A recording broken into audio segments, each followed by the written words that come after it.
안녕하세요.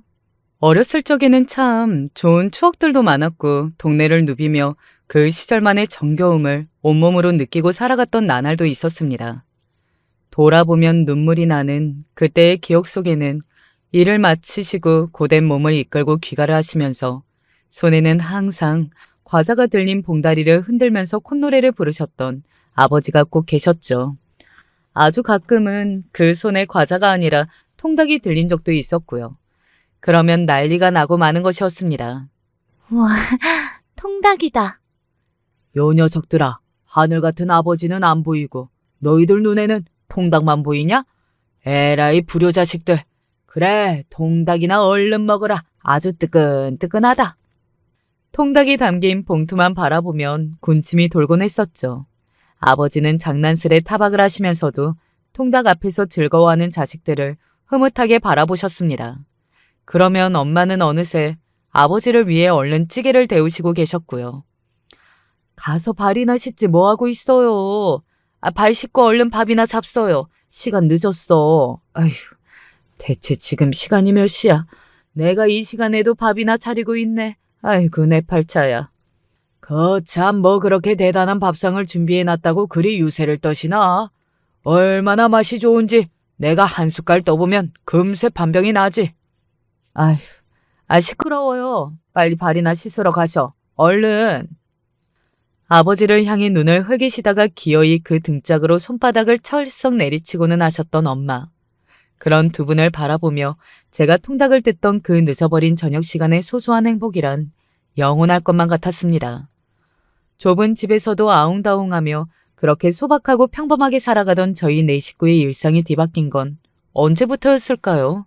곰곰이 생각을 해보면 그건 아마 아버지가 다치셨던 그때부터였던 듯 싶습니다. 원래 몸을 담고 계시던 직장이 망해서 문을 닫게 되었거든요. 예고장 따위 없었어요. 그냥 분위기만 며칠간 뒤숭숭하다가 문을 닫는 건 하루아침의 일이었습니다.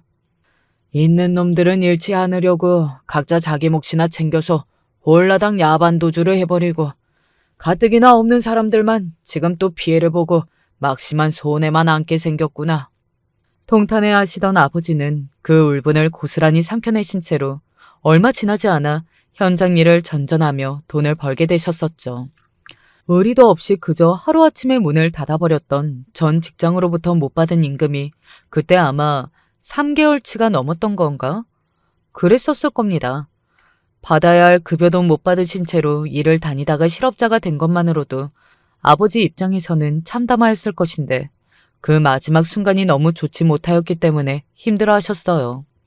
제발 받아야 할 임금의 한 푼이라도 달라고 아버지가 읍소를 하시며 책임자들을 찾아다니셨었는데 그때 거의 인격 모독에 가까운 수준으로 모욕을 당하셨거든요. 그나마 야반도주를 하지 않았던 윗대가리라는 놈들은 전부 책임 없다는 식으로 나오며 뻔뻔하게 굴었습니다. 웬 이상하게 짝이 없는 법조항들을 들먹이기도 했고요. 당한 놈이 바보 천치라는 소리를 내뱉는 건 예사였습니다. 아버지를 비롯하여 한순간에 실업자가 된 사람들을 향해 그들은 한껏 조롱을 해댔던 거예요. 먹고 살아야 하니 그 아픈 심정을 안고서 아버지는 일을 새로 나가셨습니다. 현장 일이었죠.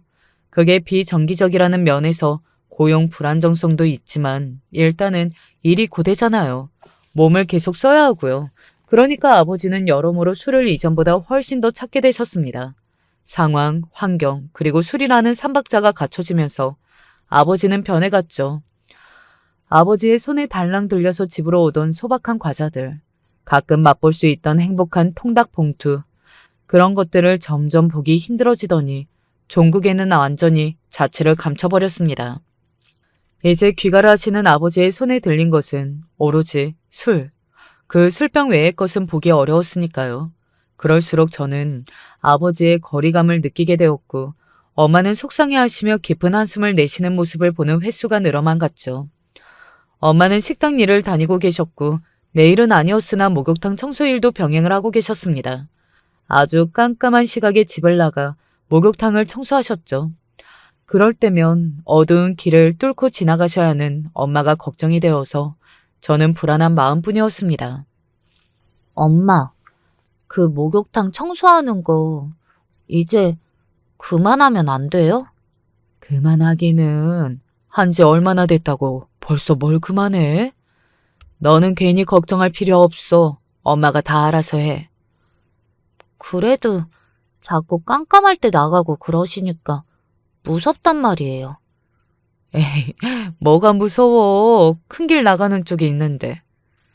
이상한 사람이라도 만나면 어떡해요? 엄마 혼자 어떻게 이겨요? 너는 괜한 소리를 다 한다. 엄마는 슈퍼우먼이야. 까딱없어. 식당도 바쁘면서 식당 일 하나만 해도 될 것 같은데 왜 괜히 목욕탕 청소까지 계속 하는 건지. 너 자꾸 그런 식으로 꿍얼거릴 거야? 너 그러면 내년에 운동화 새로 안 사준다? 운동화요? 메이커로다가 하나 장만해야지. 슬슬 운동화 상태가 영 아니더라. 그치? 엄마가 씩 웃으시는 모습 앞에서 저도 좋다는 듯 헤헤 웃고 말았으나 그날 운동화 생각으로 밤새 잠을 못 이루고 뒤척였던 것이 생생하게 기억납니다. 왜냐하면 메이커 운동화 때문에 엄마가 그 힘든 목욕탕 일을 하시는 것일까봐 그렇게 생각을 하니까 너무나도 마음이 무거웠거든요. 왜 운동화는 자꾸만 닳고 닳아서 결국 새 것을 살 수밖에 없게 되는 운명인 건지 이것조차도 원망스러웠습니다. 그렇다고 해서 메이커 운동화를 포기하자니 자꾸 구질구질한 신발만 신고 나셔서 친구들의 몹쓸 이목을 끄는 제 신세가 처량하였기 때문에 쉽게 포기는 안 되었죠. 그러니 밤새 제가 머릿속이 터질 것 같고 마음이 천근만근이나 끙끙 앓으며 잠을 못 자고 말았던 거예요. 그렇게 지새운 밤이 제 지난 인생의 어느 한가운데 있었네요. 하지만 제가 복잡한 심경으로 잠을 설쳤던 것이 아주 무색해질 정도의 아주 큰일이 그로부터 얼마 지나지 않아 일어나고야 말았습니다. 어느 날 아버지가 공사 현장에서 크게 다치셨습니다. 3m 정도 높이에서 떨어지셨는데 그러면서 정강이와 허리 쪽을 다치고 마셨어요. 수술까지 받으셔야만 했었죠. 그리고 수술에서 그쳤다면 차라리 다행이었을 텐데 그 이후가 더 문제였어요. 후유증이 있었던 것입니다. 아버지는 간헐적으로 예고 없이 찾아오는 통증 때문에 일상에서 몹시 괴로움을 겪게 되셨어요. 내가 대체 무슨 죄를 지었다고 이런 고통을 받아야 돼? 내가 대간절 무슨 잘못을 그렇게나 저질렀는데, 세상이 왜 자꾸 나한테만 이러냐고. 이렇게 불공평해도 되는 거야? 통증이 찾아올 때면 아버지는 괴로움에 절규를 하셨고 발버둥 치시며 세상을 원망하셨어요. 그럴 때는 누구도 아버지를 위로할 수도 감히 달래려는 신용을 할 수도 없었습니다. 조용히 그 순간이 지나가기를 기다리는 수밖에 없었어요. 통증이 찾아오지 않는 때라고 해서 편안했던 건 아니었죠. 하체에 전기가 흐르듯 찌릿찌릿한 느낌을 아버지는 거의 하루 종일 받고 계셨거든요. 한번 생각을 보세요. 거슬리는 그런 감각이 몸에 계속 도는 거예요. 그럼 일상에도 당연히 지장을 받을 수밖에 없고 사람 신경도 계속 곤두서겠죠. 그러니 사고 이후로 아버지의 일상은 완전히 무너지고 만 것이었습니다. 또한 마땅히 보상을 해줘야 맞았을 쪽에서는 모르쇠로 일관하면서 아버지의 부주의함에 모든 원인이 있다고 하였습니다. 그러면서 오히려 아버지를 탓하였어요. 사고를 당하신 아버지 때문에 그날 작업이 지연되고 늦어졌으니 되려 보상이라도 받아내고 싶다고 말을 그딴 식으로 하더군요. 사람이 일을 하다가 크게 다쳐서 수술을 받고 후유증까지 겪고 있는데 말이라도 상식적인 선에서 할 수는 없었던 걸까요? 다시 생각해도 정말 이해가 안 되는 이상하게 못되어 처먹은 집단입니다. 임금체벌 상태에서 문을 닫아버렸던 망한 전 직장에 이어서 이번에는 현장 일에서도 그런 수모를 당하셨으니 아버지의 몸과 마음은 너덜너덜해진 상태였어요. 더불어 저희 가족의 모습도 거의 넉마가 되어 있었던 것 같네요. 2번 다시는 아버지가 멀쩡하셨던 때의 그 시절 모습으로 저희 가족이 돌아갈 수 없다는 걸 인정하고 받아들이는 과정이 결코 쉽지만은 않았습니다. 솔직히 가끔은 아버지가 하시는 소리가 맞다는 생각이 들더라고요.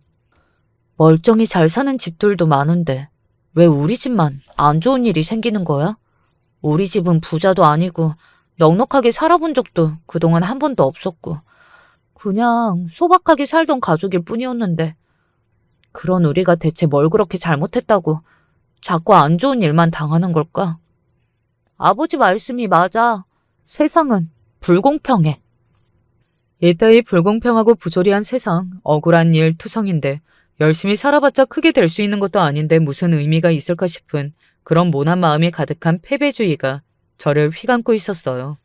제가 제법 의연한 성격의 아이였는데 일련의 상황들을 거치면서 점점 비관적이고 정신이 나약해져만 가더라고요. 그도 그렇게 아버지가 고통스러워하시는 그런 모습을 저는 계속 보고 있었으니까요. 직접 마주하며 보고 있지만 제가 도와드릴 수 있는 건 없었죠. 오히려 괜히 힘들어하시는 아버지를 잘못 건드릴까봐 제가 원망의 화살이나 받을까 싶어서 몸이나 점점 사리는 형국이었습니다. 이런 스스로가 비참했어요. 이런 가정 안에서 무슨 희망이나 있을까 싶었죠. 대충 나이 먹고 대충 어른이 돼서 대충 돈을 벌고 대충 결혼을 하게 되면 하고 그렇게 대충 사는 게 저의 미래인 것만 같았습니다. 이런 정신머리로 제가 무슨 공부를 열심히 하고 잘할 수 있었겠나요? 어림도 없었죠. 그런데 어느 날 말입니다. 그냥 문득 특별한 계기가 있었던 것도 아니었고 그저 제 눈에 새삼스레 엄마의 얼굴이 들어온 거예요. 그날따라 왜 그렇게 엄마의 얼굴에 잡힌 주름이 보였던지 모를 일이에요. 어라? 원래 엄마 얼굴이 저랬었나? 아닌데. 내가 아는 엄마 얼굴은 저것보다 훨씬 젊은 모습인데 갑자기 왜 저렇게 나이가 들어 보이시는 거지? 눈가에 주름들이 보이네. 그리고 엄마 피부가 원래 저렇게 푸석푸석해 보였던가? 엄마의 안색이 원래 저렇게 어두웠던가? 이상하다. 아닌데. 들여다볼수록 저는 놀란 심정이 되었던 것 같습니다. 분명 제 엄마였거든요. 맨날 보는 얼굴이 맞았거든요. 그럼에도 문득 가만히 그 엄마의 얼굴을 들여다보았을 때 생경하다 못해서 낯선 감각을 맛보았습니다. 엄마가 저도 모르는 사이에 많이 늙으셨더라고요. 저는 자식이면서 그걸 전혀 모르고 있었습니다. 제가 못나고 철없고 어리석은 생각에만 사로잡혀 있었던 그 사이 엄마는 치열하게 하루하루를 버티고 또 이겨내고 계셨던 거예요. 그게 얼마나 힘들고 고되고 그러면서도 외로웠을까요? 누구 하나 그런 엄마를 알아주지 않았으니까요. 세상에 알아줄 리 없는 고생이었고 그렇다면 가족만큼은 그걸 알아봐줬어야 했습니다. 그러나 우울에 빠진 집구석에서는 누구 하나 엄마의 고생을 알려고 하지도 않았고 각자가 가장 힘들고 지치다고 아우성이나 그동안 쳐오고 있었죠. 그러고 보니 엄마만 계속 돈을 벌고 계셨구나. 아버지가 그렇게 되신 이후로 엄마는 한 번도 쉬지 못하셨구나. 단 한 번도. 엄마가 온전히 쉬신 적이 있었던가? 나는 왜 엄마가 쉬시는 걸 본 적이 없는 것만 같지? 엄마가 쉬지 않으셨기 때문에 우울에 빠진 집구석이라고 할지라도 어떻게든 연명을 하면서 돌아가고 있었다는 걸 저는 그제야 깨달았습니다. 그러니 제가 이기적인 바보였죠. 변명할 여지 하나 없이 죄송하더라고요. 피곤에 찌든 엄마의 얼굴에 대고 100번, 1000번 사죄를 해도 모자랄 것만 같았습니다. 나이만 먹고 머리만 커진 고등학생이었던 저는 뭐 하나 제대로 하고 있는 게 없었어요. 공부를 하는 것도 아니고 그렇다고 자기 개발을 하고 있는 것도 아니었으며 아르바이트를 하며 생활비나 제 용돈을 벌고 있는 것도 아니었죠. 한마디로 저는 못난 자식 그 자체였습니다. 그걸 불현듯 알게 된 이후로 저는 너무 충격을 받았어요. 쓸데없이 냉소적으로 세상을 바라보며 일찍이 패배를 선언했던 것도 똥폼을 잡아왔던 것으로 느껴져서 스스로가 부끄러웠습니다. 그때부터 교무실을 기웃거리며 교사용 문제집이 버려지는 게 있으면 챙기기 시작했죠. 공부를 하기에는 늦었지만 그래도 어떤 신용 하나라도 해보고 싶어서요. 너 시간이 몇인데 이제 들어와. 여자애가 위험한 줄도 모르고. 독서실 들렀다 오느라 그랬어요. 뭐? 독서실? 웬 독서실이라니? 같은 반 친구가 기껏 끊어놓고서는 귀찮아서 가다 말다 하는 독서실이 있는데 오늘 안 간다고 하길래 제가 대신 독서실에 갔다 온 거예요. 아, 그랬어?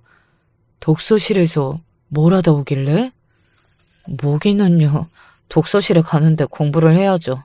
친구 자리에서 문제집 좀 풀다가 왔어요. 참나, 네가 웬 공부를 하니? 이제 와서 뒤늦게 공부바람? 별일이 다 있네. 얼른 씻고 잠이나 자. 왜 괜히 안 하던 짓거리를 하고 있어. 엄마가 툴툴대시며 그렇게 말씀하셨지만 눈빛만은 저를 아주 의외라는 듯이 쳐다보셨다는 걸 저는 느낀 뒤였습니다. 그리고 며칠이 흘렀을 때 제가 느낀 게 맞았다는 걸 알 수 있었고요. 제가 공부를 잘하든 못하든 어쨌든 공부에 의욕을 가졌다는 것만으로도 엄마가 흐뭇해하셨습니다. 아버지가 여느 때처럼 갑자기 확 짜증을 내며 세상 돌아가는 것에 대해 온갖 욕을 다 하셨는데 거기다 대고 엄마가 그래도 자식 새끼가 공부하는 걸 보면 사는 보람이 느껴진다면서 그런 말씀을 하셨거든요. 그러자 아버지가 황당하다는 듯이 헛기침을 하셨고요. 그 대화를 듣고서 저는 속에서 울컥 뜨거운 감정이 올라오는 걸 다스리느라 혼났습니다. 뒤늦게 부끄러운 깨달음이 와서 공부를 시작했던 저였으나 텔레비전에서 다뤄질 것 같은 그런 대단한 기적은 없었어요. 열심히 한다고 해서 다 결과가 좋은 건 아니더라고요.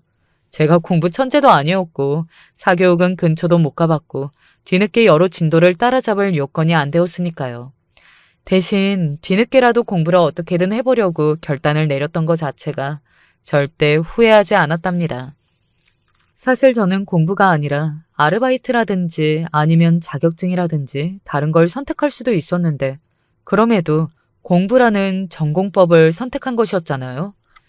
그게 가장 정석의 길이지만 제 입장에서는 결과를 좋게 빨리 받아보기에는 가장 어려운 길이었고요.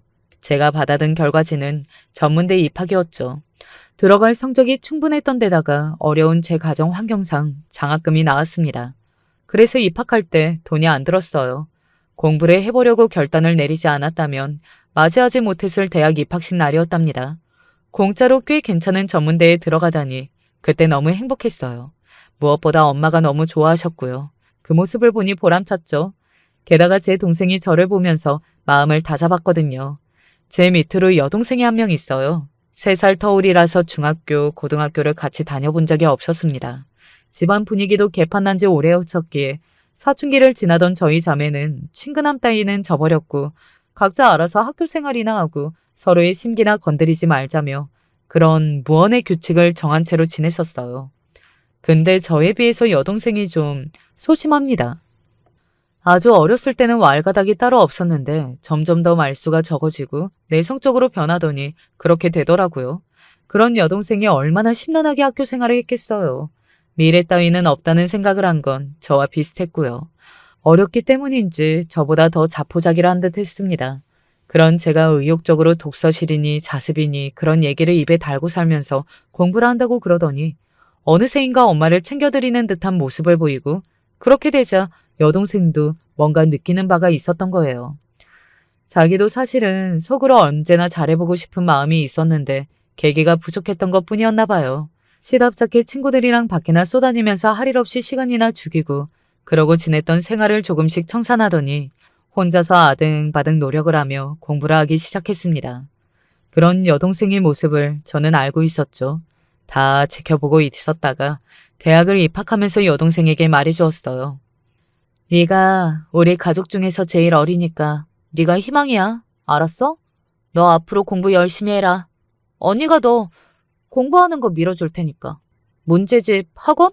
아니면 과외? 필요한 거 있으면 말만 해. 언니가 너 공부하는데 필요한다는 거 있으면 앞으로 다 지원해줄게.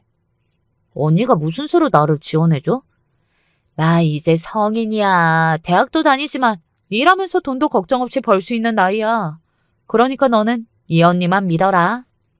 뭐래? 진짜 어이없어. 언니나 잘해. 여동생은 황당한 소리를 다듣겠다면서 눈을 흘겼지만 저는 그런 반응을 귀여운 반항이라고 여겼네요. 그래서 열심히 돈을 벌었어요. 와, 대학 다니면서 아르바이트를 기본 2개씩 하다 보니까요. 너무 힘이 들고 정신이 없었는데 그러면서 엄마를 이해하겠더라고요. 남의 돈을 한 푼 버는 게 이렇게나 힘든 일이었습니다. 이런 힘든 과정을 엄마는 지난 나날 동안 쉬지 않고 계속 겪어오신 거였잖아요. 엄마의 고생, 고충 그런 것들을 이제서야 온전히 알 수 있게 되어서 마음이 아팠습니다. 그래서 힘이 들고 지칠 때마다 엄마를 생각하며 이를 악물었던 것 같아요. 또한 엄마를 이해할 수 있게 된 것은 아무리 힘이 들고 그래서 모든 걸 다 놓아버리는 채 영원히 쉬고만 싶어도 그럴 수 없는 게 일을 하고 돈을 버는 목적이 분명히 있었기 때문입니다. 제 생활비를 직접 벌고 여동생의 학업 비용을 지원해주고 약간의 저축도 필요했고 부모님께 용돈도 드리고 싶었죠. 이러한 목적이 있었기 때문에 저는 꼭 돈을 벌어야만 했어요. 그리고 엄마는 당신의 의사와는 상관없이 고통의 구렁텅이에 빠지고 마신 아버지를 위해서 자기 앞가림을 하고 살려면 한참 많이 남은 저와 여동생을 위해서 눈이 오나 비가 오나 몸이 쑤시든 열이 나든 일을 나가셔야만 했던 거예요. 그 헌신의 숭고함을 이제야 제가 직접 몸이 부서져라 움직이며 돈을 벌고 나니까 오롯이 알겠더라고요. 엄마의 얼굴에 폈던 고생의 꽃. 그것을 발견했던 이후로 깨달음이 찾아와 차츰 변해갔던 저의 정점은 대학을 졸업한 무렵이었다고 생각합니다. 저는 전문대라서 길지 않은 대학 생활이었지만 어쨌든 그 기간을 전부 제가 번 돈으로 보낸 바였고요. 졸업과 동시에 꽤 괜찮은 직장을 잡은 상태였죠. 그리고 여동생은 어느새 성적이 많이 올라와서 좋은 대학에 들어가는 걸 바라볼 수 있는 수준이었어요. 저는 첫 직장 생활을 하면서 받은 돈들을 차곡차곡 모으며 관리했고 정말 아껴 썼습니다. 아끼지 않았던 건 여동생이 공부하는데 어려움이 없도록 두둑하게 용돈을 줄 때뿐이었네요. 그리고 여동생은 이름 있는 4년제 대학에 입학을 해냈습니다. 합격 발표가 났던 날 저는 전화를 받고서 기쁨의 비명을 질렀었는데요. 엄마는 우셨다고 하더라고요. 그리고 아버지는 여동생이 출력해서 가져다 드린 대학 합격증 종이를 붙잡으신 채로 누우신 자리에서 한참이나 말없이 가만히 눈을 감고 계셨다고 합니다. 여러모로 저희 가족에게 있어서 감동적인 순간이었어요.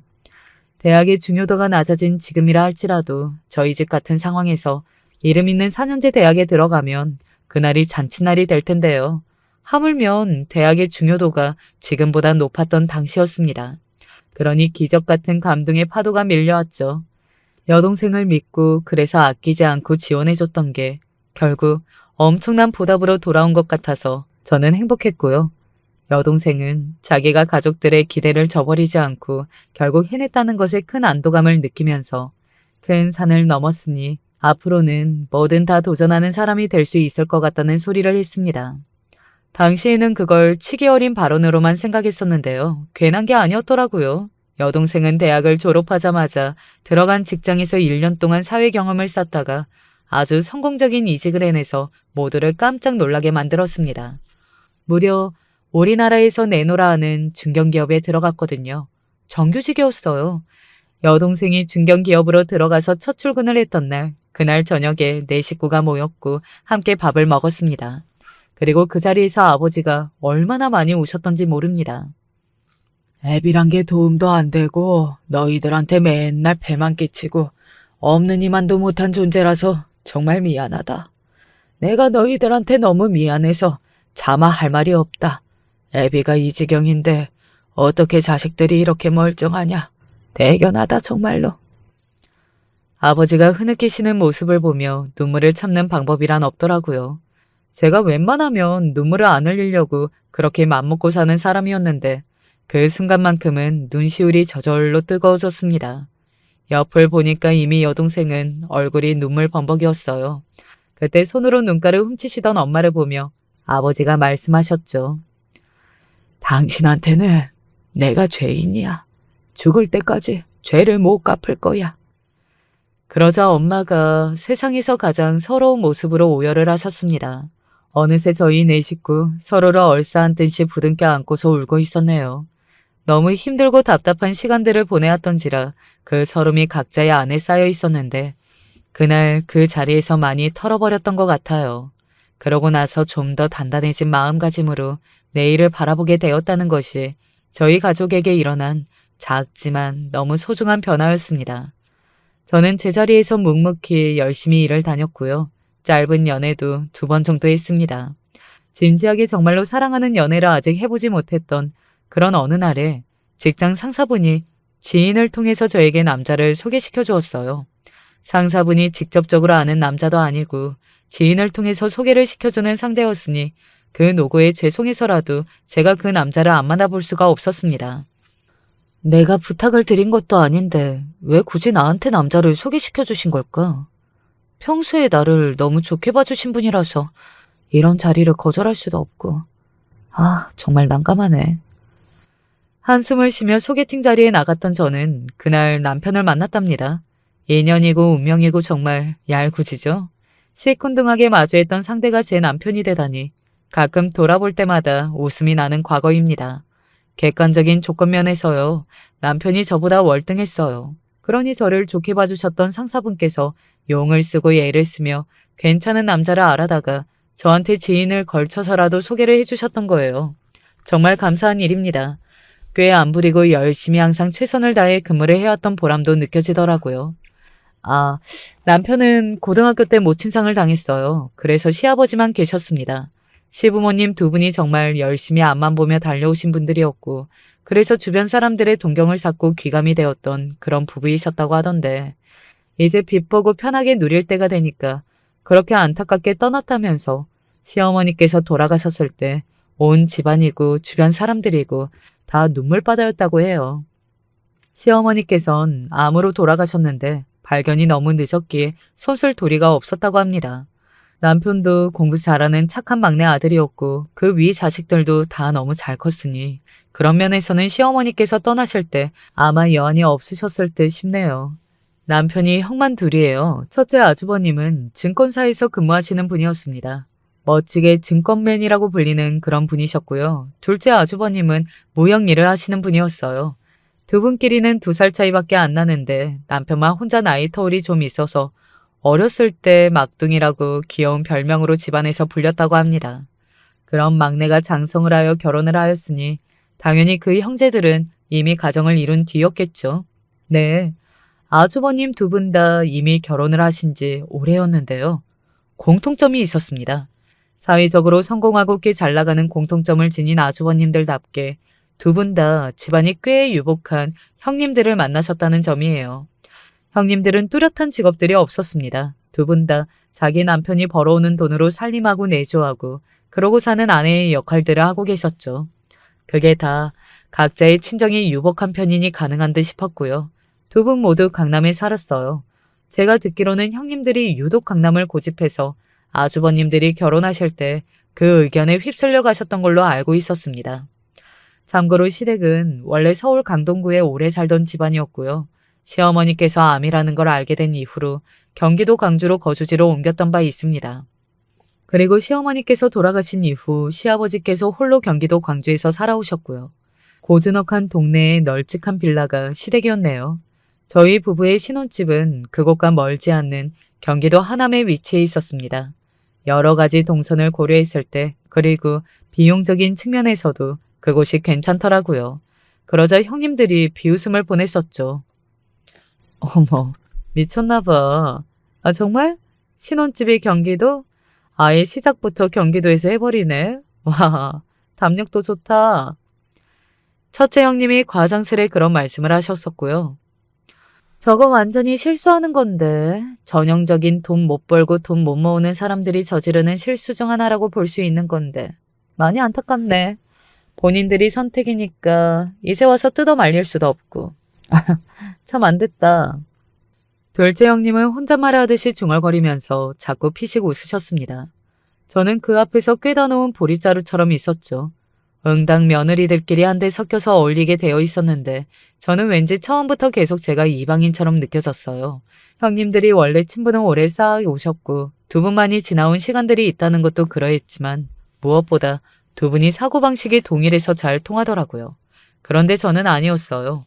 강남 말고는 그 밑으로 주거 등급을 딱딱 매겨서 그걸로 사람 등급을 판단해야 한다는 등 재산이 얼마인지 가족이 뭐 하면서 사는지 그런 것들이 그 사람을 알 수 있는 가장 정확한 지표라는 등 그런 소리를 서슴없이 하시는 분들이었거든요.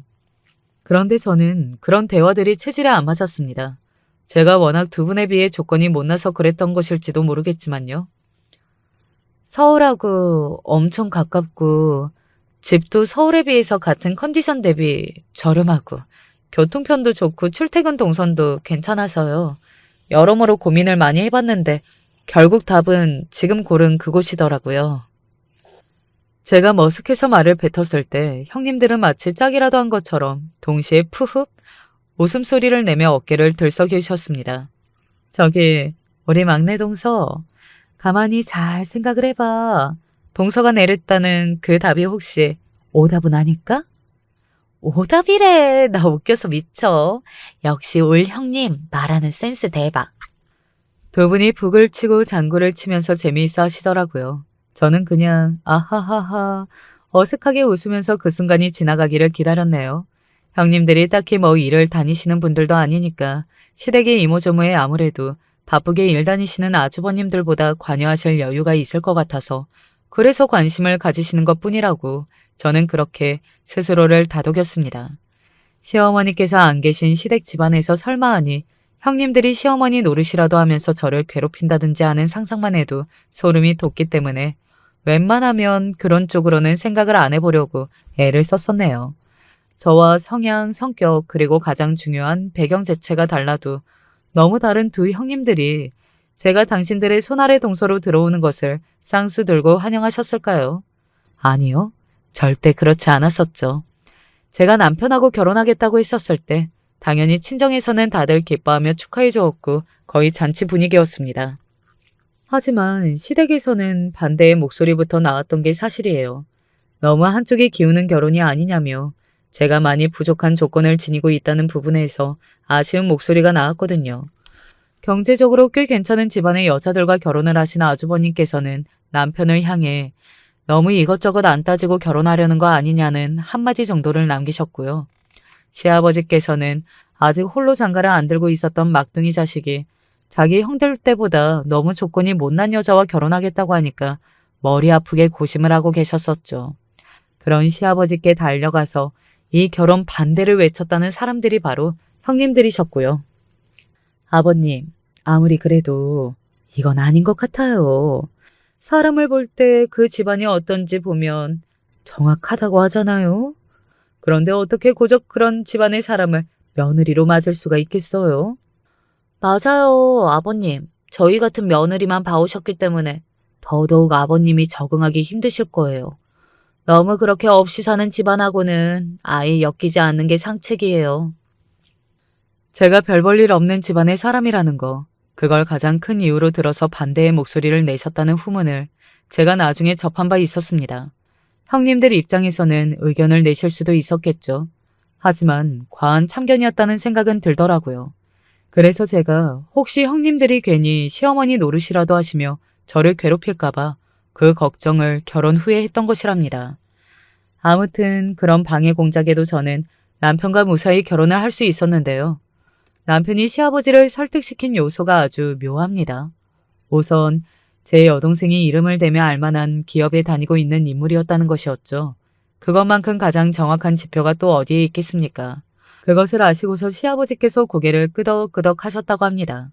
그리고 상상하지 못했던 다른 요소는 바로 저희 아버지께서 사고로 많이 편찮으시다가 차차 회복하신 분이라는 것이었습니다. 온 가족이 힘든 시간을 지나왔지만 그럼에도 서로 흩어지지 않았고 함께 이겨냈고 지금은 과거와는 비할 수 없을 정도로 힘찬 일상을 보내고 있다는 것. 바로 그 점에서 시아버지의 마음이 움직였다고 해요. 먼저 떠난 불쌍한 사람이 생각나네. 뭐가 그리 급해서 먼저 떠났는가? 시아버지께서 한숨과 같이 한참을 그리 중얼거리셨다고 하던데 저희 집 이야기를 들으시고 나서 세상을 떠나신 시어머니가 떠오르셨던 모양입니다. 그런데 정말 신기한 일 아닌가요? 지나온 시간 그 속에 담겨있는 흔적이 저를 사랑하는 남자와 무사히 결혼할 수 있도록 만들어 주었으니 말입니다. 여동생을 믿으며 희생하고 헌신했던 제 지난날이 결국 옳고도 또 옳은 것이었음을 계속 증명이 되었고 세상에서 가장 불쌍한 존재이자 가장 원망스러웠던 존재인 아버지의 이야기로 인해 제 시아버지의 마음이 확 움직였습니다. 이런 걸 보면 결국 인생에서 겪는 모든 것들이 한 갈래로 이어지는 것만 같아서 신기할 따름이에요. 시아버지께서는 제가 가족을 애틋하게 생각하며 위하는 그런 헌신적인 마음가짐을 지니고 있다는 것을 아주 높이 사셨던 분이었는데요. 의도치 않게 제가 정말 그런 인물이라는 걸 보여드릴 기회가 금세 생기기도 했었어요. 결혼하고 나서 7개월 뒤 시어머니의 제사가 있었거든요. 결혼하고 처음 맞는 시어머니의 제사였으니 제가 얼마나 의욕이 앞섰겠나요. 진작 달력에 동그라미를 그려두고서 그날을 기다렸었죠. 제사 음식 하나하나 정성스레 준비하고 차렸습니다. 시댁의 친척 몇 분도 함께하는 자리였고요. 그리고 저를 보며 한마디씩 은근히 날리셨어요. 어이쿠야, 신입은 다르네. 아주 쌩쌩하고 싹싹하고 다 잘하네. 시어머니께서 흐뭇하게 제사밥을 한술 뜰 게 분명하다며 다들 그러셨고 그 모습을 시아버지께서 보고 계셨습니다. 그리고 형님들은 그럼에도 불구하고 대충 움직이셨어요. 남편한테 슬쩍 물어보니 원래도 그러셨다고 하더라고요. 워낙 고생을 모르는 인물들이라 매사에 저러는 것 같다며 다들 형님들의 그런 자태에 대해서는 포기를 한 듯 싶었습니다. 시아버지 또한 무뚝뚝하고 워낙 조용히 지내신 분이다 보니까 며느리들에게 간섭이나 잔소리를 안 하며 살아오신 모양이었고요. 시어머니의 제사를 기점으로 뭔가 집안 돌아가는 흐름을 제가 보다 정확히 알게 되었던 것 같아요. 그날 이후로 저는 왠지 모르게 시아버지의 달라진 시선을 느낄 수 있었어요. 그 이전까진 저를 그냥 있는 듯 마는 듯 그렇게만 대하시던 분이었는데 이제는 안부 전화를 드리면 말씀을 전부 다 길게 하셨고 남편한테도 주말에 같이 와라 이런 말씀을 심심치 않게 하셨습니다. 멀지도 않은데 자주 안 갈 이유도 없었죠. 그래서 남편하고 시아버지께 자주 갔습니다. 제 조건이든 뭐든 따지지 않고 그저 감싸주었던 남편에게 항상 저는 고마운 마음이 있었고 그래서 보답하고 싶다는 심정으로 더욱 시아버지께 잘해드리려고 했던 것일지도 모르겠어요. 당신한테 고마워. 나는 집에서 막내라고 해도 워낙 숫기 없는 자식이었어. 애교도 떨어본 적 없고 살갑게 말씀 한마디를 못 드렸는데 당신하고 결혼하고 나서 우리 아버지하고 더 가까워진 기분이야. 그래서 남편이 그렇게 말을 해줬을 때 얼마나 뿌듯했던지 모릅니다. 제가 시댁을 챙기면 챙길수록 형님들은 저에게 모든 것을 전가하려고 드셨죠. 이제 보니까 우리 동서가 아버님 챙겨드리려고 경기도에 자리 잡았나 보다. 동서, 주말에 다 모여서 저녁 먹기로 한 거 말이야.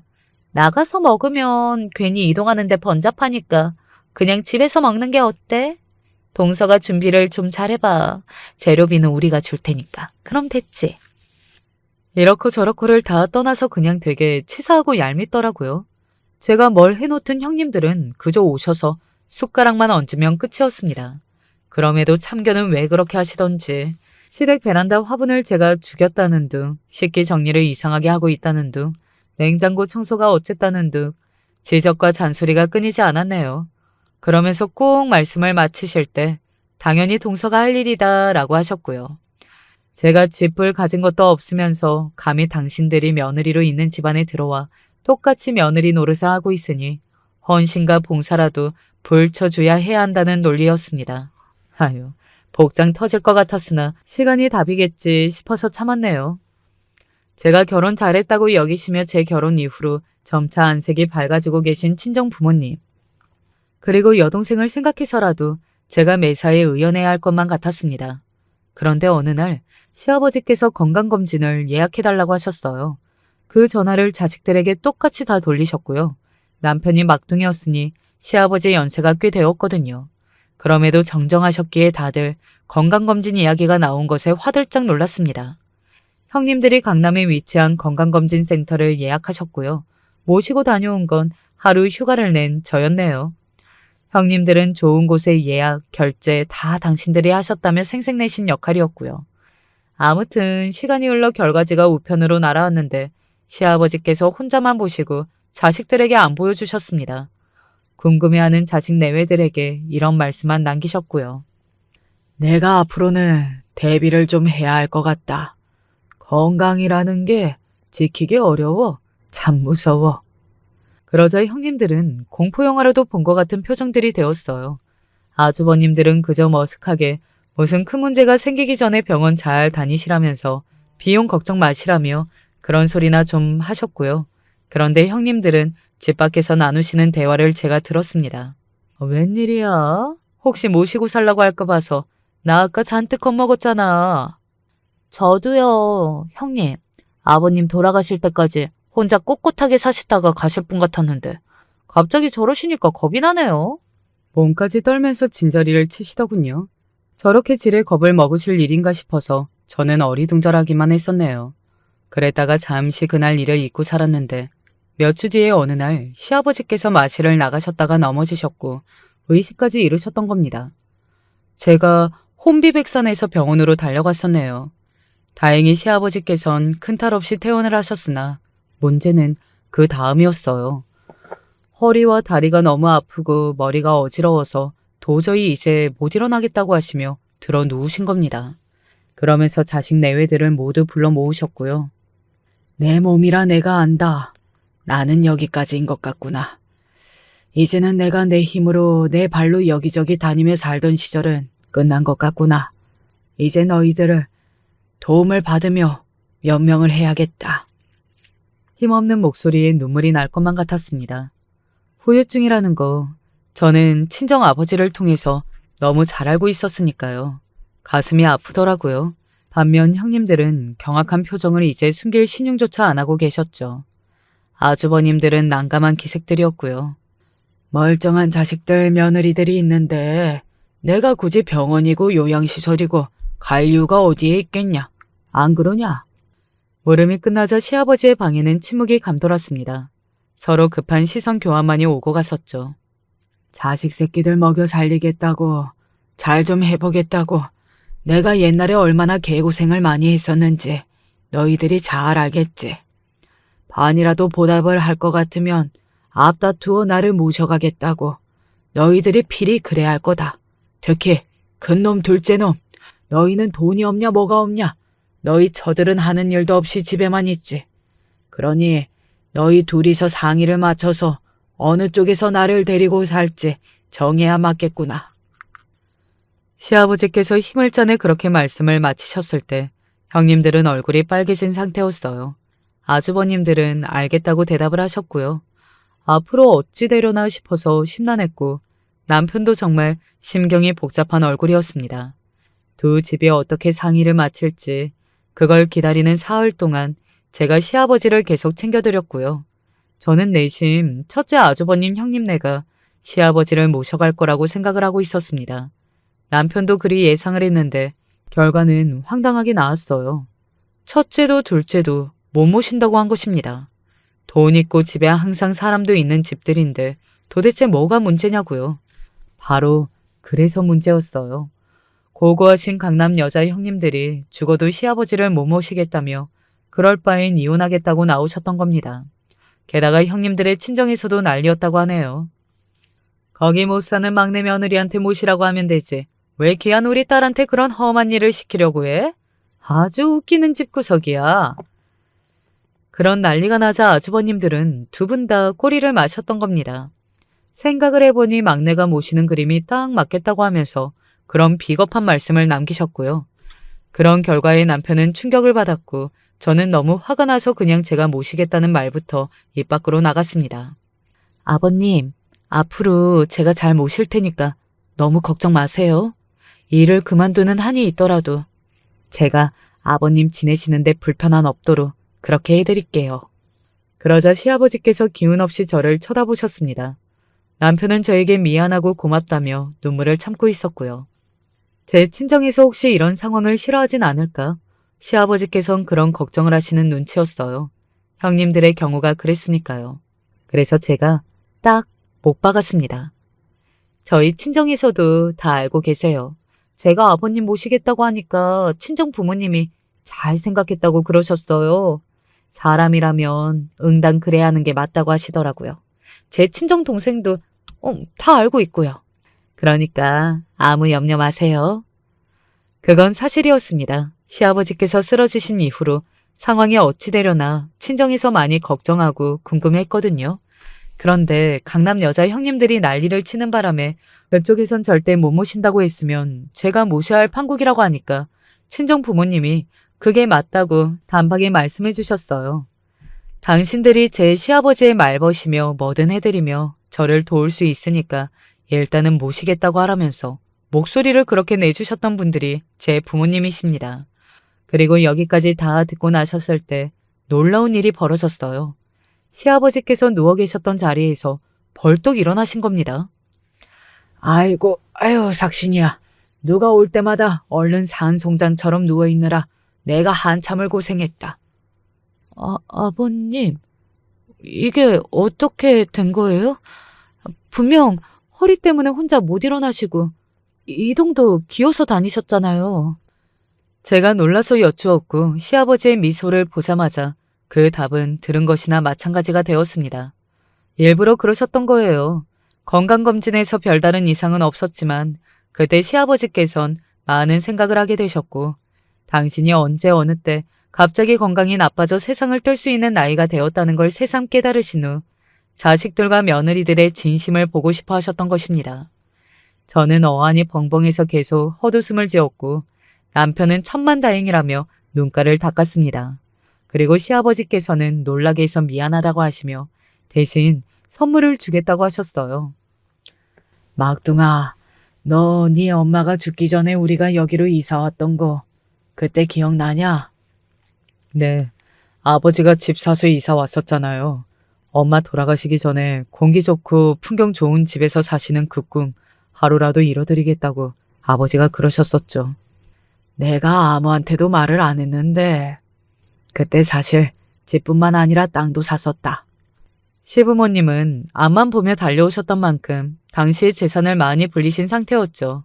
그런데 시어머니께서 말기에 암 환자가 되시며 모든 게 부질없어졌고 그때 시아버지께서 있는 돈으로 집뿐만 아니라 땅을 그냥 사두셨던 거예요. 다들 정신이 없어서 시부모님의 당시 재산이 얼마였는지 이런 것들은 생각도 못했고요. 그래서 그 땅의 존재조차 아무도 모르고 있었습니다. 당시보다 천저부지로 값어치가 뛰어오른 그 땅을 시아버지께서는 저희 부부에게 주겠다고 하셨어요. 다른 배응만덕한 것들한테는 못 줘. 오로지 너희한테만 주는 거야. 막둥아, 너 참 장가 잘 들었다. 네가 제일 낫다. 나중에 가타부타 말이 생기기 전에 저희 부부에게 미리 홀라당 줘버리겠다며 시아버지께서 선언하셨습니다. 그 땅의 위치와 가격을 확인한 제 눈이 튀어나올 뻔했죠. 게다가 시아버지께선 묵혀둔 통장에 있던 1억 8천가량 현금도 주셨는데요. 그건 딱 저에게 건네주셨습니다. 죽을 날이 가까운 내가 이거 더 가지고 있어봤자 뭘 하겠냐. 너 써라. 한사코 거절한다고 해서 거절할 수 있는 게 아니라는 걸 저는 알았네요. 그래서 받았어요. 어차피 제가 시아버지를 앞으로 계속 들여다보고 챙겨드릴 작정이었으니까요. 저와 결혼 잘해서 다 잘된 거라며 남편은 싱글벙글이었고 그 후로 저에게 더 잘하는 남자가 되었답니다. 수중에 생긴 돈으로 저는 일단 친정 부모님을 챙겨드리기도 했어요. 남편이 워낙 그걸 원해서요. 그리고 제가 정성으로 모셔서 시아버지께서 기적적으로 빠른 회복세를 보인 것으로 겉으로는 상황이 그렇게 보였기 때문에 아주버님들, 형님들 전부 몹시 난처해졌습니다. 시아버지께서는 그러나 이제 선을 딱 그으셨고요. 그 바람에 아주버님들은 괜히 못나게 형님들 탓으로 돌리셨죠. 형님들은 발끈해서 그 성질 드러내시며 맞서셨고요. 이제 와서 이혼도 못하고 두 집 다 그 이후로 냉전의 길을 걷게 되었다는 후문입니다. 반면 저는 남편하고 꾸린 가정도 제 친정도 점점 더 화목하고 웃을 일만 생겨서 행복하네요. 안녕하세요. 어디에다가 하소연할 것도 없고 친구가 이곳을 알려줘서 어렵게 사연을 보내봅니다. 정말 남편 때문에 미치고 팔짝 뛸 노릇인데 제 이야기를 끝까지 들어주시고 많은 조언 부탁드립니다. 어렸을 적 어머니가 고생하던 것만 생각하면 지금 떠올려도 눈물이 날 정도입니다. 어머니는 요새 말로 효자 남편에게 잘못 걸린 케이스였습니다. 왜들 그렇게 남자들은 대리 효도를 좋아하는지. 제가 어렸을 적부터 아빠의 강건한 권유로 인해서 저희 집에는 언제나 친할머니와 함께 있었습니다. 물론 아빠 입장에서는 일찍이 남편을 잃은 친할머니가 안쓰러웠을 겁니다. 당연히 자식으로서 걱정도 됐겠죠. 하지만 그러면 당연히 자식인 스스로가 돌봐야 하는 거 아닙니까? 아무리 기억을 되짚어봐도 어렸을 적 친할머니를 돌보는 것은 오로지 저희 어머니 몫이었어요. 엄마는 왜 맨날 할머니 옆에만 있어?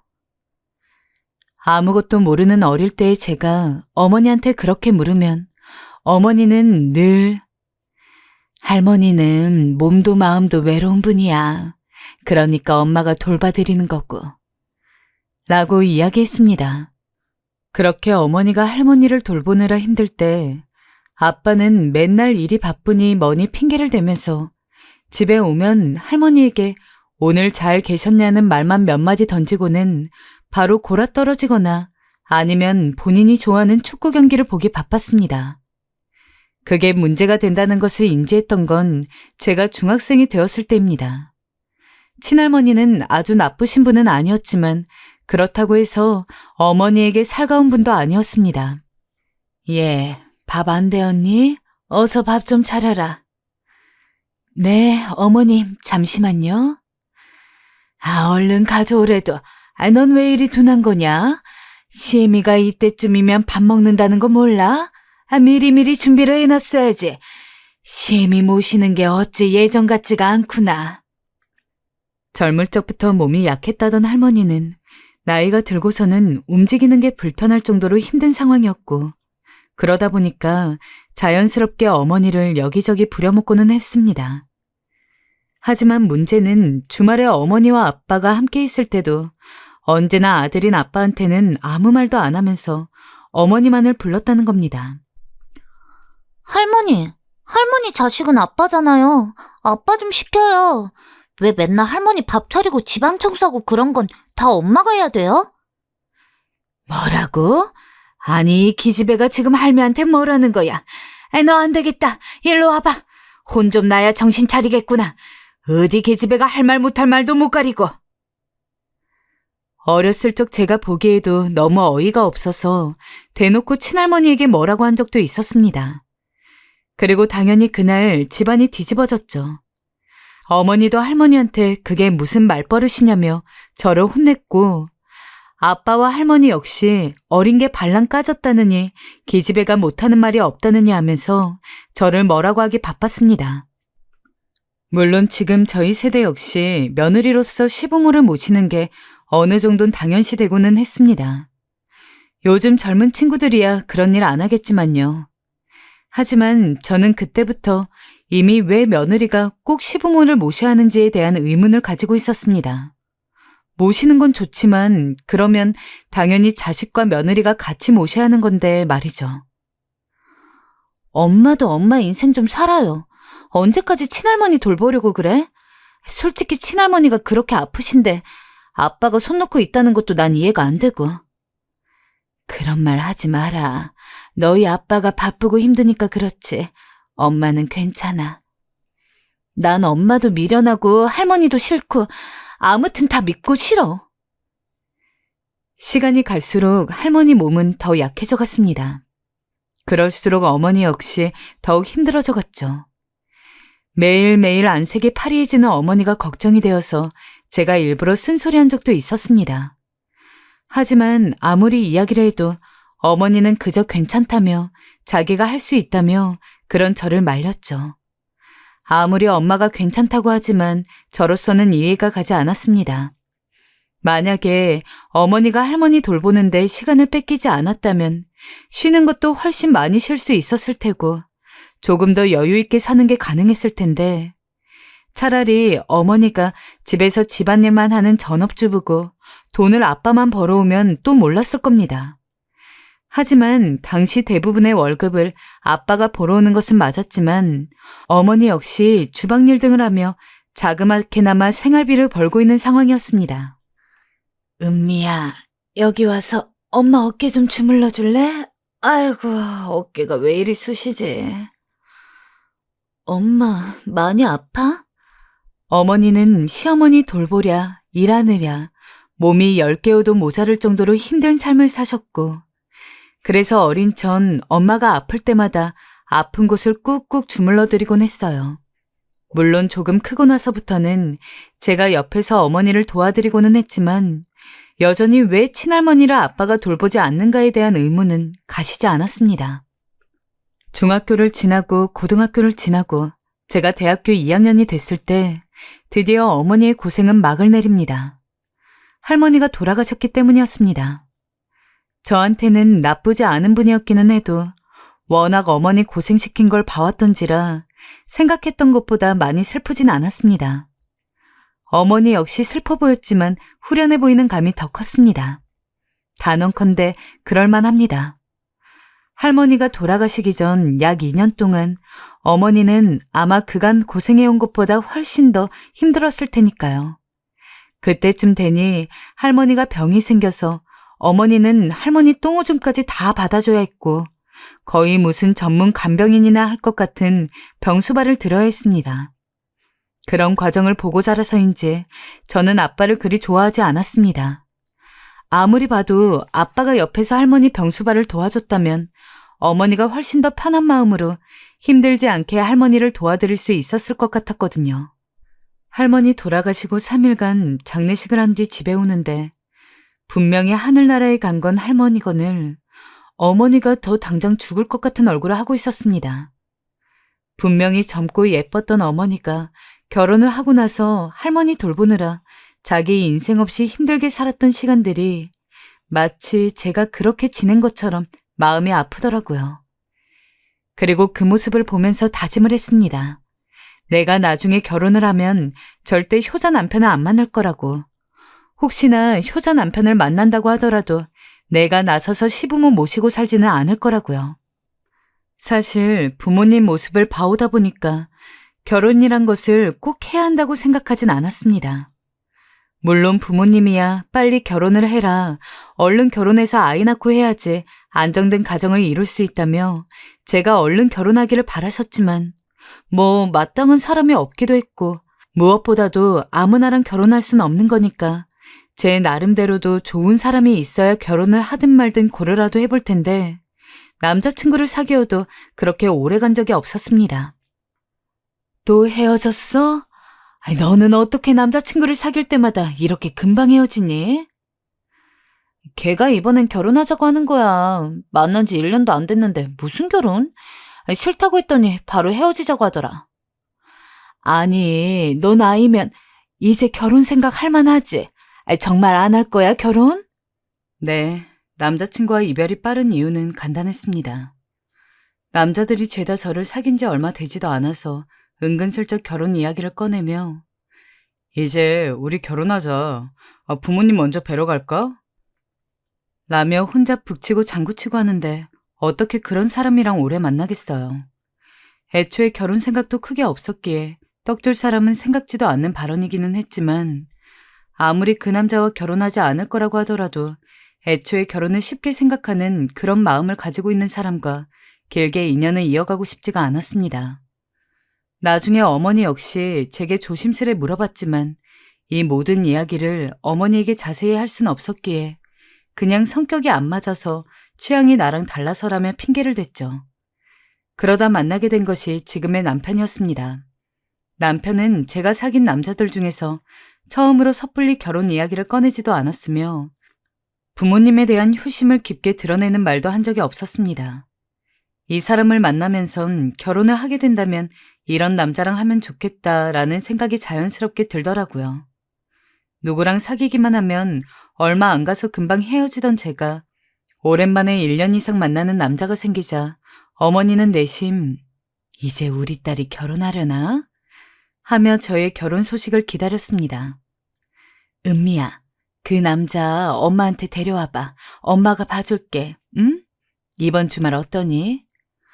엄마, 아직이요. 아직 우리끼리 결혼하자고 얘기 나온 건 아니라서요. 조금만 기다려줘. 어머니는 기대감을 잔뜩 드러내시며 저리 물었지만 전 그럴 때마다 뒤로 미루었습니다. 물론 저도 좋은 사람 만나면 결혼을 할 생각이 있었기에 지금의 남편과 조금 더 만나게 되면 정말 진지하게 이후의 관계까지 생각해 봐야겠다 싶었지만 그래도 저에게는 확신이 필요했거든요. 분명 그런 이야기에 일절 없이 결혼을 했는데도 불구하고 막상 결혼하고 나면 손바닥 뒤집듯이 바뀌는 경우도 있었으니까요. 나 사실 당신한테 할 말이 있어. 나는 옛날부터 우리 엄마가 친할머니 모시느라 힘들어하는 것만 봐서 절대로 그렇게는 안 살 거라고 다짐해왔어. 그래서 말인데 나는 우리 부모님은 딸인 내가 챙길 거고 반대로 당신도 당신 부모님은 스스로가 챙겼으면 해. 물론 반대로 당신한테 우리 부모님 수발 들어달라고 부탁하지도 않을 거야. 당신을 좋아하고 당신이랑 결혼하면 괜찮을 것 같다고 생각하고 있지만 이 부분이 나랑 맞지 않으면 나는 솔직히 지금 관계를 더 이어가는 게 힘들 것 같아. 직설적이라면 직설적이었을 겁니다. 하지만 괜히 돌려 말하면서 어줍잖은 기대를 품게 하고 싶지도 않았습니다. 그리고 애초에 저의 이런 말에 화를 내면서 관계를 끊을 사람이면 빨리 끊어내는 게 저로서도 좋은 일이었으니까요. 하지만 이런 제 말에도 남편은 화를 내지 않았습니다. 그래, 은미야. 네 생각이 그렇다면 그렇게 하자. 사실은 나도 그쪽이 더 좋다고 생각하고 있었어. 그러니 너무 염려하지 말고 나랑 결혼하는 거 생각해 줄래? 남편의 확답까지 듣고 나니까 결혼을 더 미루기가 힘들었습니다. 당시 남편은 35이었고 저는 32이었는데 조금 늦은 나이에 저희는 결혼을 하게 되었습니다. 제 결혼 소식을 저보다 더 좋아하는 것은 저의 어머니였습니다. 뭐라고? 우리 은미가 드디어 결혼을 하는구나. 아이고, 이렇게 좋은 일이 어딨니? 대견해라. 그래, 언제 데리고 올 거니? 식은 언제쯤이고? 엄마, 딸 결혼하는 게 그렇게 좋아? 그럼 이보다 좋은 일이 어딨어. 엄마가 얼마나 걱정이 많았는데 네가 하도 데리오도 원하는 남자는 안 만날 거다. 그럴 바에는 그냥 평생 혼자 살 거라고 입에 달고 다니니까 내심 네가 이러다가 진짜로 죽을 때까지 결혼 안 할까 봐 걱정하고 있었지. 그래도 좋은 사람 만나 결혼을 한다고 하니까 엄마는 마음이 많이 놓인다. 엄마는 정말로 저희의 결혼을 그 누구보다 축복해 주셨어요. 남편도 듬직해 보인다며 마음에 들어있고요. 결혼하고 나서는 그냥 여느 부부처럼 평범하게 지냈습니다. 저희끼리 신혼집을 따로 얻어서 살았고 명절과 생신 때마다 친정집에 그리고 시댁에 갔죠. 하지만 그렇다고 해서 시집살이가 없었냐면 그건 또 아닙니다. 따로 살기는 했지만 시어머니는 이것 좀 너무한 거 아닌가 싶을 정도로 저희 집에 오는 경우가 많았습니다. 어머니 오셨어요? 그래, 왜 표정이 그러니? 내가 또 와서 놀란 표정인데? 아니에요. 일단 들어오세요. 날씨가 밖에 어찌나 더운지 얼른 에어컨부터 켜봐라. 너 저번에 내가 말한 거 기억하지? 화장실 청소는 매일 해야 한다고. 오늘 했니?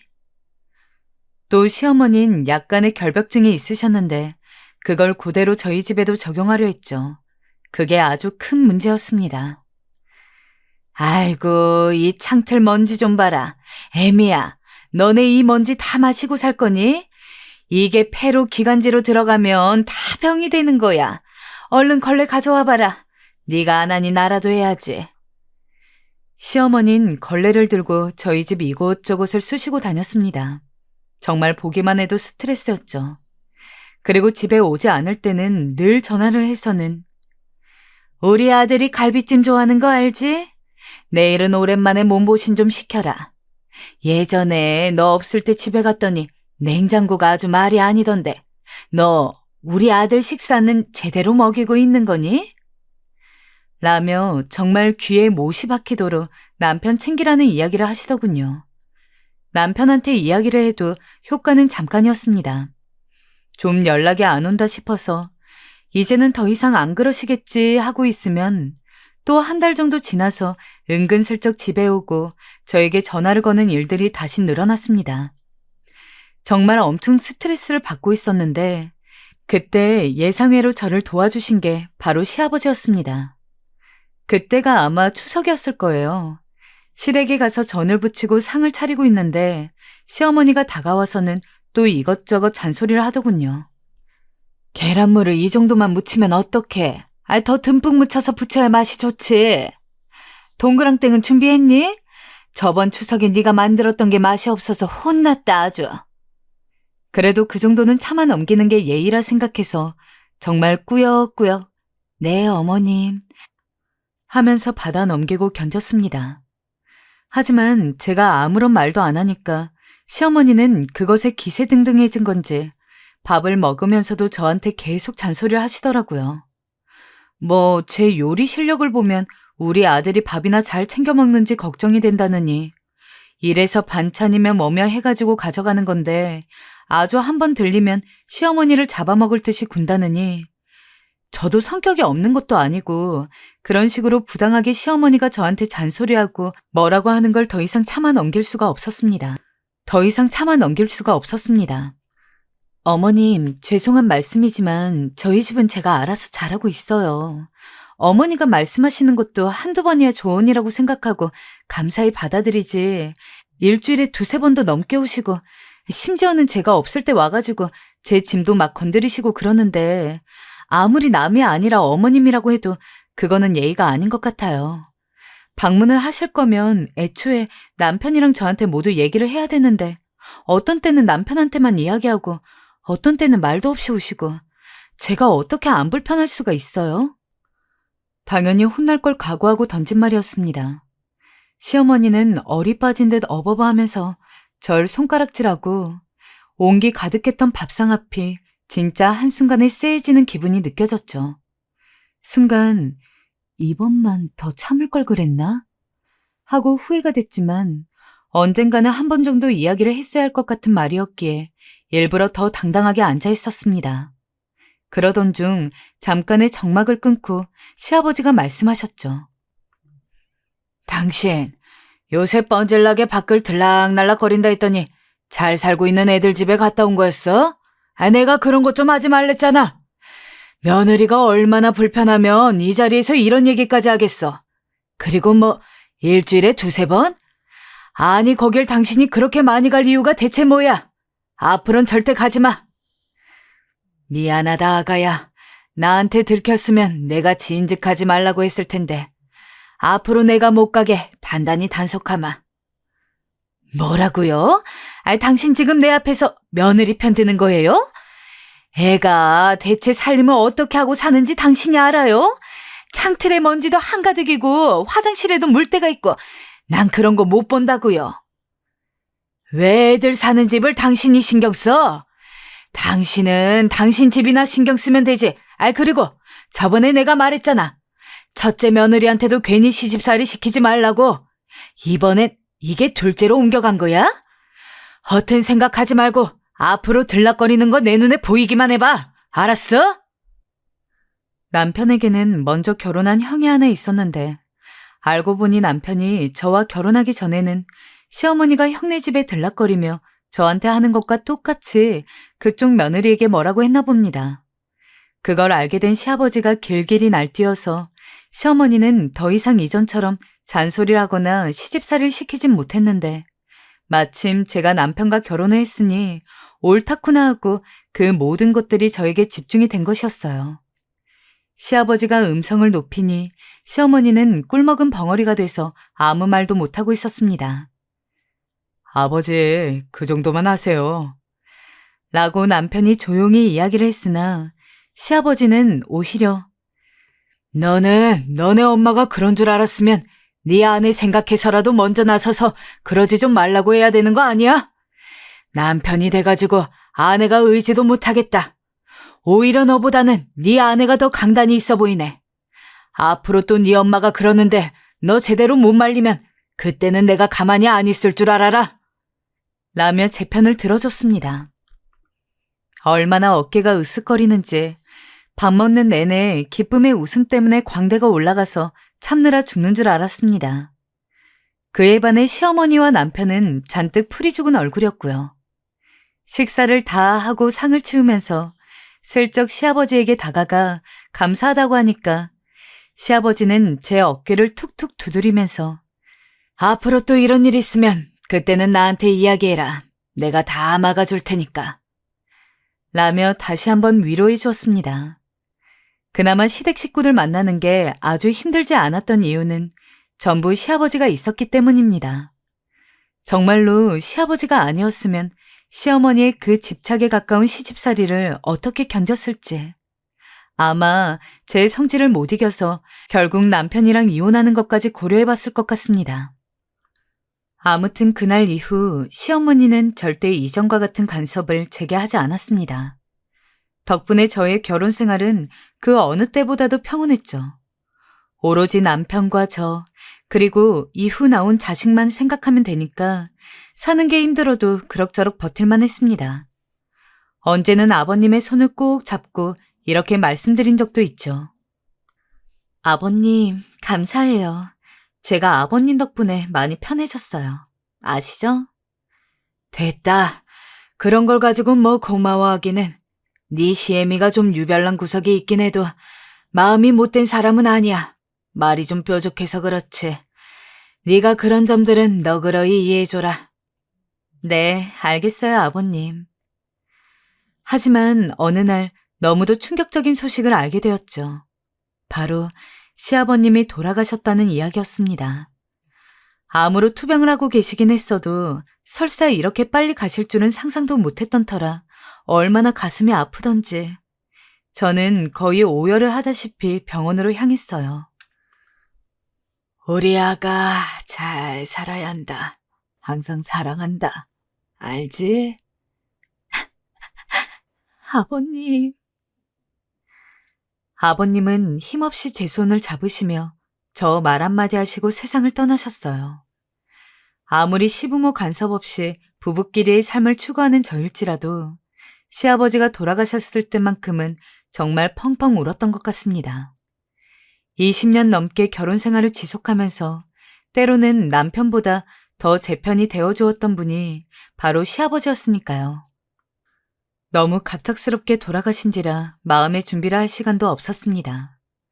1년에 두세 번 정도만 얼굴을 보는 것이 다였는데 정말 이럴 줄 알았으면 적어도 시아버지만큼은 직접 시간을 내서 한 번 만나가지고 며느리로서 식사라도 대접할 걸. 후회가 너무도 짙었지만 이미 돌아가신 시아버지를 앞에 두고 제가 할 수 있는 일 없었습니다. 그리고 시아버지가 돌아가신 이후 남편은 시어머니와 자주 대화를 하는지 종종 저에게 시어머니에 대해서 이야기를 하고는 했습니다. 엄마가 아빠 돌아가시고 너무 힘들어하시는 것 같더라. 요즘 밥도 잘 안 먹으시는 것 같고 밤에 잠이 안 오신다네. 일을 어떻게 하면 좋지? 그래, 당신이 아들이니까 어머님 좀 잘 좀 보살펴 드려. 연락도 자주 드리고. 전화를 해도 어쩔 때는 안 받으실 때도 있어. 엄마가 걱정돼 죽겠어. 알잖아, 우리 엄마 아빠 금슬 좋은 부부셨던 거. 그러니 이 상황에서 엄마가 얼마나 힘이 들겠어. 사실 저도 마음이 좋지 않았어요. 며느리인 저 역시 슬프지만 사실 이런 상황에서 제일 힘든 건 시어머니였으니까요. 하지만 이후에도 계속해서 엄마가 어쨌더라 저쨌더라 하면서 시어머니의 아주 작은 일거수일투족까지 미주알 고주알 이야기하니까 뭔가 이상하더라고요. 바라는 게 있나 싶고. 당신 요새 어머님 이야기 되게 많이 꺼낸다. 처음에는 그냥 아버님 돌아가시고 나서 어머님 걱정돼서 그런 건 줄 알았는데 솔직히 지금 되게 이상한 거 알아? 당신 나한테 뭐 바라는 거 있어? 아니, 그건 아니고 솔직히 말해도 될까? 사실은 엄마가 무릎이 아프고 거동이 힘든 상태라서 병원을 다녀야 하거든. 근데 엄마 혼자 그러는 건 너무 불편하잖아. 매번 택시도 잡으셔야 하고. 그래서 난 우리 집에서 모시면 어떨까 싶은데. 조금은 당황스럽기도 하고 화가 났습니다. 어머님의 아픈 것 때문이 아니라 제가 결과적으로 그 이야기를 먼저 꺼낼 때까지 아무 말도 못하면서 제 눈치만 보고 있던 남편의 행동이 문제였습니다. 결국 병원도 못 가실 상태이니 저희 집에 들어와 살면서 병원을 다녀야 한다는 이야기인데 뭐 한평생 돌봐야 하는 것도 아니고 병원 갈 때 정도야 잠시 머무는 거는 남편이 미리 제대로 저한테 이야기만 했으면 저도 충분히 납득을 할 수 있었을 겁니다. 당신 그러면 미리 말해주지 그랬어. 왜 그걸 지금에서야 얘기해?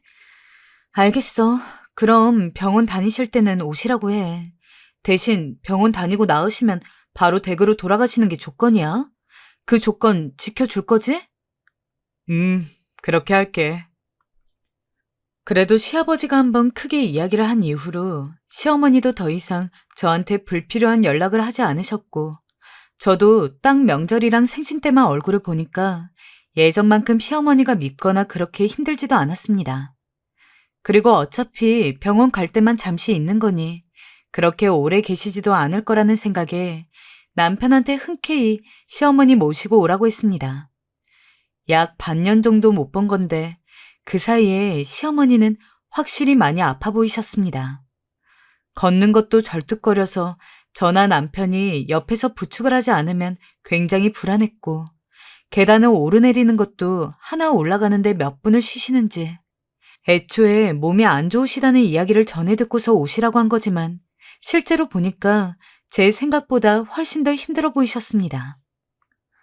어머님, 오늘은 저랑 같이 병원 가요.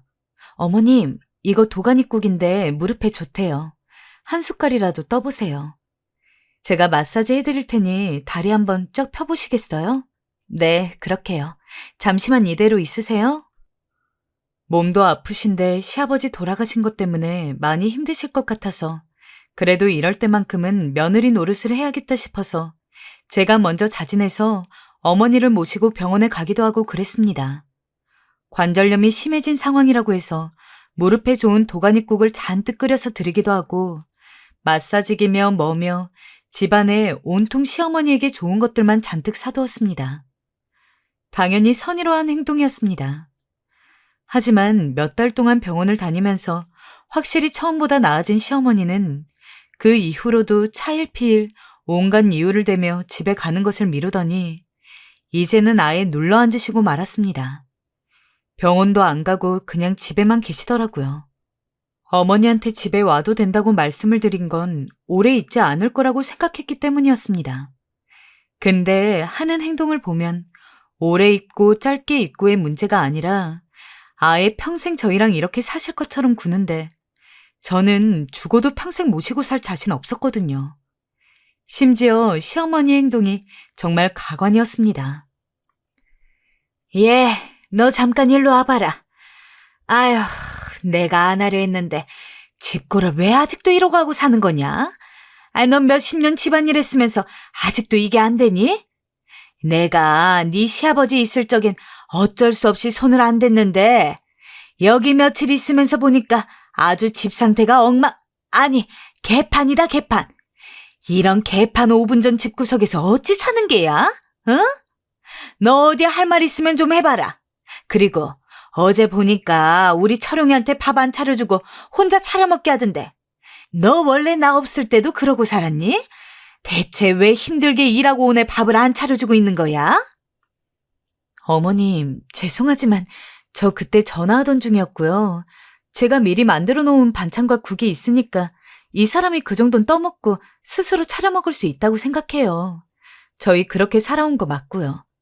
그리고 자꾸 개판개판 거리시는데 저 나름대로 매일 쓸고 닦고 하면서 집 정리해요. 그게 어머니 성에 안 차셔서 그런 말씀하시는 거겠지만 솔직히 조금 불편하네요. 불편? 이게 시애미한테 못하는 소리가 없네. 네 시아버지가 널 아주 오냐오냐 해주니까 그 뒤에 숨어서 파냈지?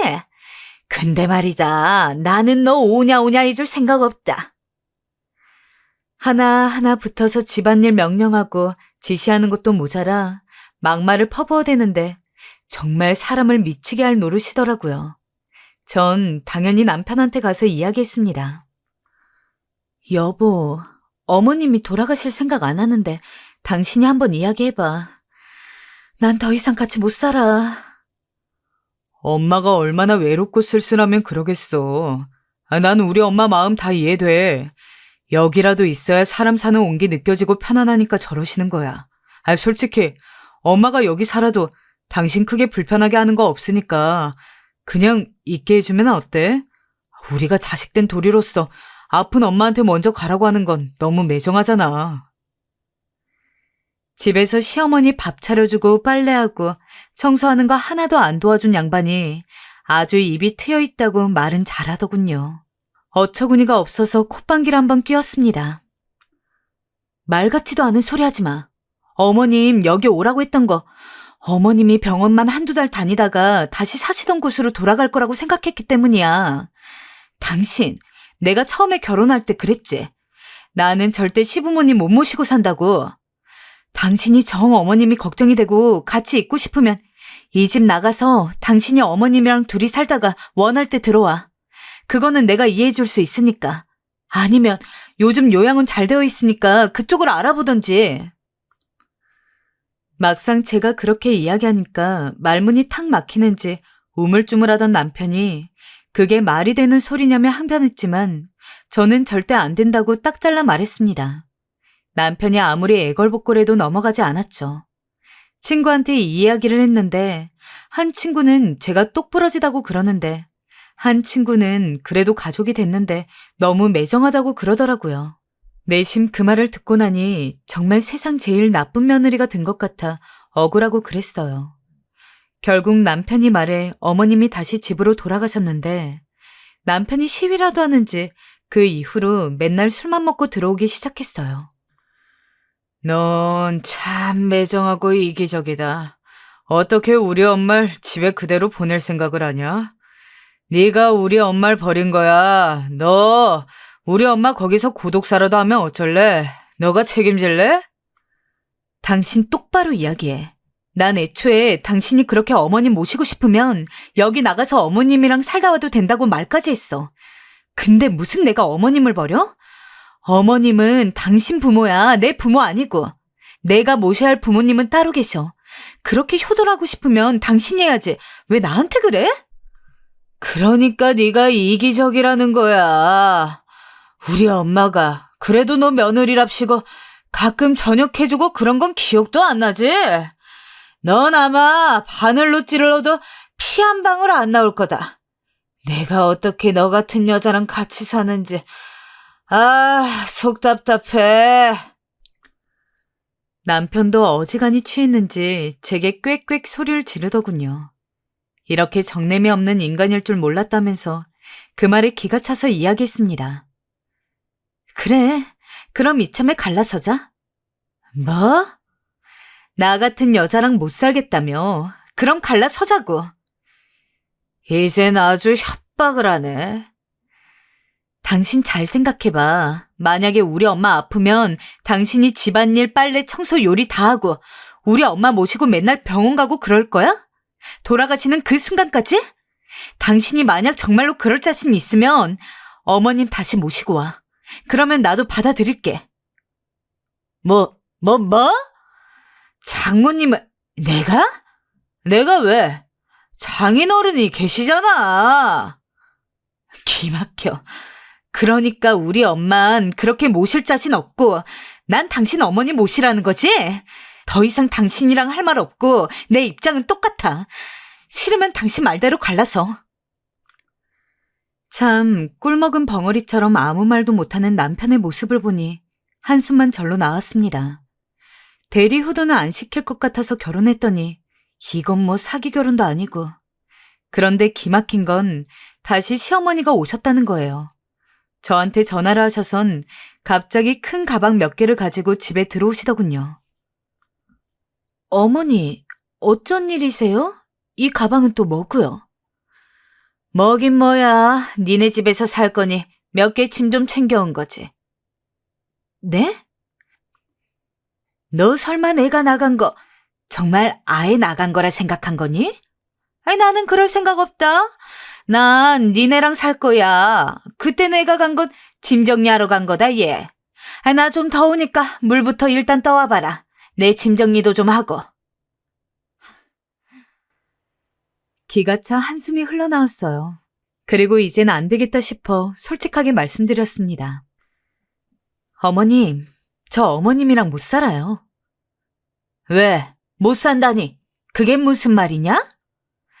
어머님, 저희 집에 있으실 때 저한테 어떻게 하셨어요? 사사건건 다 집안일 간섭하시고 저한테 이거 해라 저거 해라 지시하셨죠? 저 그런 어머니 모시고 살 자신 없어요. 저도 이제 나이 들어서 몸 아프고 스트레스 받는다고요. 그러니 죄송하지만 나가주셔야겠어요. 뭐야? 너 단단히 미쳤구나. 미쳐도 단단히 미쳤어. 내가 너 그간 봐준 건 이뻐서가 아니야. 다 네 시아버지 때문이었지. 하도 며느리들한테 관심 끌어하니까 꺼준 거다.